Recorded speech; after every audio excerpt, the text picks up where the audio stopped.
अवधूत चिंतन श्री गुरुदेव दत्त. श्री स्वामी समर्थ. स्वामी म्हणतात, माझ्या प्रिय बाळा, जर तुझा या संदेशापर्यंत तू पोचला आहेस, आला आहेस, तर तुझ्या भाग्याला कमी समजू नकोस. कारण तुझ्यासाठी खूप काही असे परिवर्तन होत आहे जे तुला शुभ दिशेने घेऊन जाईल आणि तुला जीवनात ज्या ज्या काही कमतरता आजपर्यंत भासत होत्या त्या देखील भासणार नाहीत. बाळा, माझे आशीर्वाद निरंतर तुझ्यासाठी आणि तुझ्या संपूर्ण कुटुंबासाठी आहेत. जर एखाद्या क्षणाला तुला वाटत असेल, काही कठीण वाटत असेल तर थोडी प्रतीक्षा कर. बाळा, माझे आशीर्वाद हे तुझ्या मार्गावर येत आहेत. माझे चमत्कार तुझ्यासाठी घडणार आहेत. विश्वास ठेव, मी तुझ्यासाठी कार्य करत आहे. कधीही मी तुला एकटे सोडत नाही.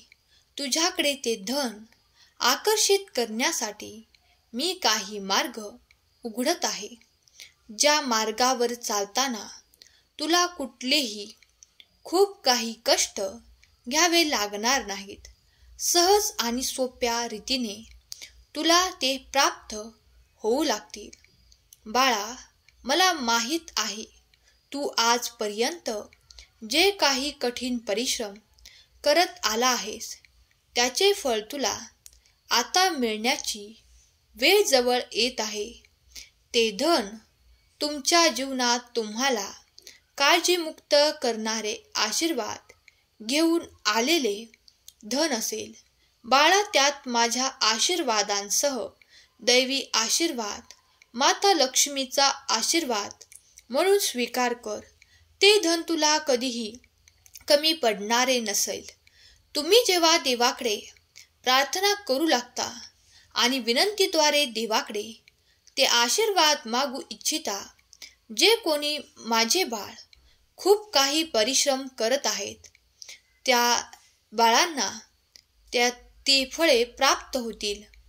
म्हणून आजचा आशीर्वाद त्यांच्यासाठीच मी देत आहे, जे खूप काही कष्ट करून आता खूप काही मनाने असे नकारात्मक विचार करत नाहीत आणि जेवढे पाहिजे तेवढे परिश्रम करत आहेत. त्यांना माझे आशीर्वाद प्राप्त होत आहेत. आणि जे नकारात्मक विचार करू लागले आहेत त्यांना जेवढे पाहिजे तेवढे त्या परिश्रमातून प्राप्त होत नाही. पण आता तुम्ही संयम सोडू नका, धीर सोडू नका. कधी कधी तुमच्या ऊर्जेचे रूपांतर देखील तुमच्यासाठी चमत्कारांमध्ये मी करून देत आहे आणि तुमच्यासाठी ते अद्भुत चमत्कार तुमच्या दिशेने येऊ लागले आहेत. आताही तशीच काही घटना होणार आहे जे तुमच्यासाठी अद्भुत आणि आनंददायक असेल. जेव्हा जेव्हा तुम्ही त्या गोष्टीची प्रतीक्षा करता तेव्हा कधी कधी काही काळ जातो, पण तेव्हा तुम्ही संयम ठेवला, धीर ठेवला तर येणारे मार्ग तुम्हाला सोपे आणि सहज वाटू लागतात. तेव्हा देव तुमची प्रार्थना ऐकत आहे यावर तुम्हाला आता विश्वास बसेल आणि तुम्हाला सुख प्राप्त होईल असे तुम्हाला संकेत मिळू लागतील. त्यामुळे तुमच्या मनातील त्या अपुऱ्या इच्छा पूर्ण करणारे आशीर्वाद तुमच्या मार्गात येऊ लागतील. बाळा, मी तुला कधीही एकटे सोडत नाही आणि ज्या क्षणाला तू स्वतःला एकटा प्राप्त करशील त्या क्षणाला मी तुझ्या सोबतच आहे याचे अनुभव देखील तुला होणार आहे. बाळा, माझा आशीर्वाद तुझे कल्याण करणार आहे. तुझ्या ठिकाणी तुला एकटा प्राप्त करतोस त्या ठिकाणी तुझ्या कार्यात अधिक मन लाव. कारण तो वेळ मी तुला तुझ्या कार्यासाठी दिला आहे. जर तू त्या कार्यात अधिक मन लावू इच्छितोस तर तुला ती वेळही प्राप्त होईल. संयम ठेव आणि पुढे चालत राहा, कारण येणारे मार्ग तुमच्यासाठी सुखकर तयार करण्यात येत आहेत.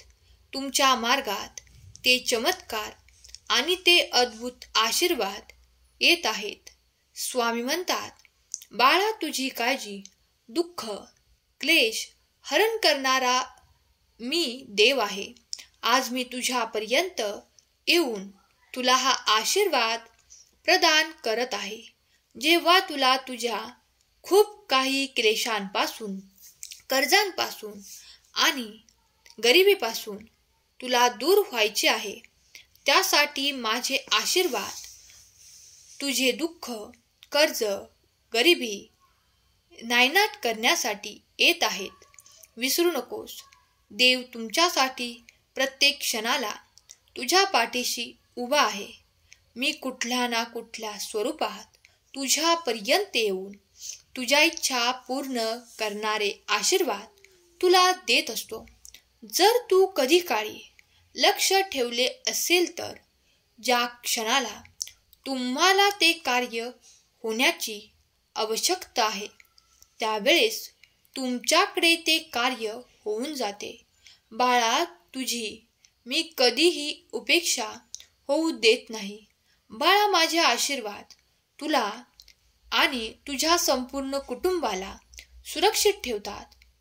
ज्या ठिकाणी तुला खूप काही असे वाटते की काही संकट मला छळत आहे, पण तुझ्या क्षणाला माझे स्मरण करतोस, त्या क्षणालाच माझी उपस्थिती तुला जाणवते आणि काहीतरी अद्भुत तुझ्यासोबत घडू लागते.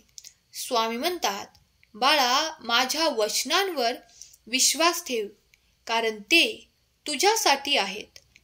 जेव्हा तुम्ही स्वतः काहीतरी करू इच्छिता, तर उद्या येणारा माझा आशीर्वाद तुम्हाला प्राप्त होईल. तुमच्यासाठी उद्याचा दिवस अत्यंत शुभफळ घेऊन येत आहे, कारण तुम्ही केलेली प्रार्थना मी ऐकत आहे. जेव्हा जेव्हा जे कोणी माझे प्रिय बाळ माझ्याकडे ती प्रार्थना करू लागतात, मनोभावे ती प्रार्थना करतात आणि ते आशीर्वाद मागू लागतात, तेव्हा त्यांच्या दिशेने ते अद्भुत चमत्कार घडू लागतात. आताही तसेहीच काही घडणार आहे. जेव्हा तुम्ही ते मागितले आहे, तर आता निश्चिंत व्हा, कारण आता उद्याचा दिवस तुम्हाला ते आशीर्वाद प्राप्त होण्याचे ती शुभ वेळ येत आहे. जर तुम्ही मनाने निश्चिंत असाल, एकाग्र असाल, देवाचे ध्यान करत असाल, नामस्मरण करत असाल, तर भिवू नका, कारण मी सदैव तुमच्या पाठीशी उभा आहे, तुमचे संरक्षण करत आहे. तुम्ही स्वामी शक्तीवर विश्वास ठेवत असाल तर हा संदेश तुमच्या मनाला उभारी देणारा ठरणार आहे. तुमच्या मनाला एकाग्र करणारे स्वामींचे नाव तुम्ही जपत राहा, स्वामींचे नामस्मरण करत राहा.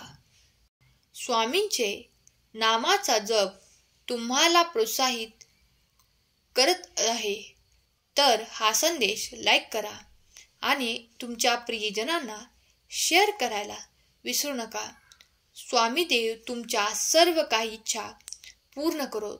तुमच्या मनोकामना आणि तुम्हाला हवे असलेले आशीर्वाद तुम्ही स्वामींकडे प्रार्थनेद्वारे मागू शकता, कारण जेव्हा तुम्ही देवाकडे मनोभावे जी काही प्रार्थना करतात, ते देव ऐकतात आणि त्याचप्रमाणे तुमच्याकडे आशीर्वाद येऊ लागतात.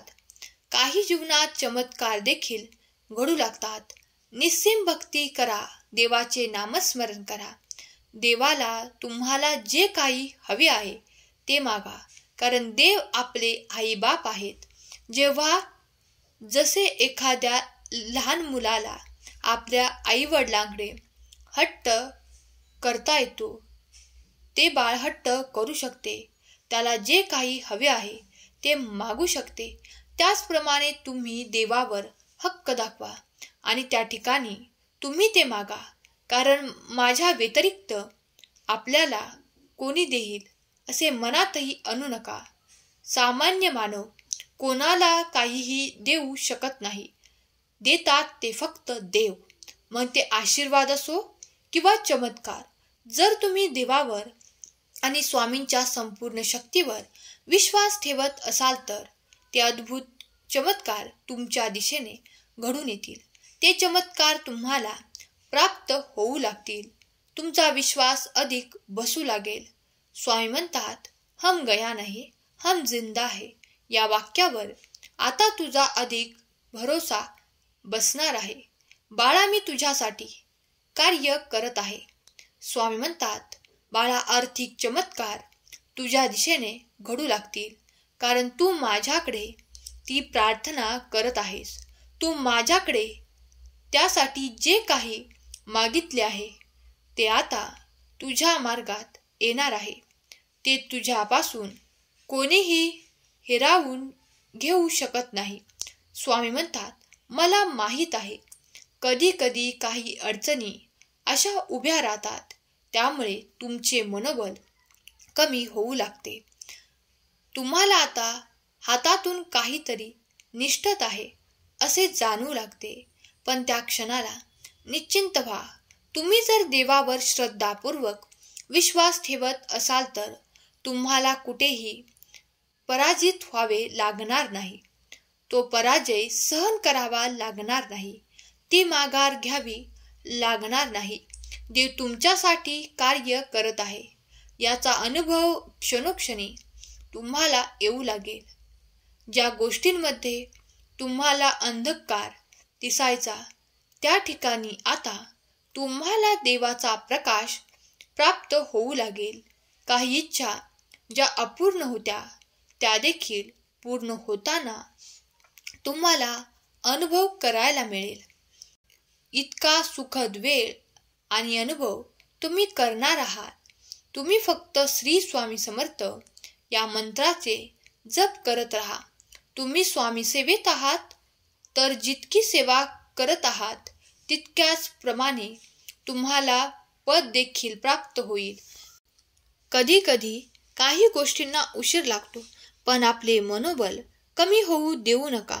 स्वामींचा धावा करत राहा, कारण कधी कधी देव आपली परीक्षा घेत आहेत. तुम्हाला वाटत असेल तर देव दया आणि प्रेमळ देखील आहेत. तुमच्या दिशेने ते अवश्य येईल ज्यासाठी तुम्ही प्रार्थना करत आहात. तुमचाही स्वामी शक्तीवर विश्वास असेल तर आत्ताच संदेशाला लाईक करा आणि मी स्वामींचं प्रिय बाळ आहे असे कमेंट करा. जर तुम्ही या क्षणाला स्वामी भक्ती करत आहात तर स्वामींना तुम्ही एक इच्छा मागा. लवकरच तुमची ती इच्छा पूर्ण करणारे आशीर्वाद तुम्हाला स्वामी देवोत. हीच स्वामींचरणी प्रार्थना केलेली सेवा स्वामींचरणी अर्पण करते. आजचा हा संदेश शेवटपर्यंत ऐकल्याबद्दल धन्यवाद. श्री स्वामी समर्थ. जय जय स्वामी समर्थ.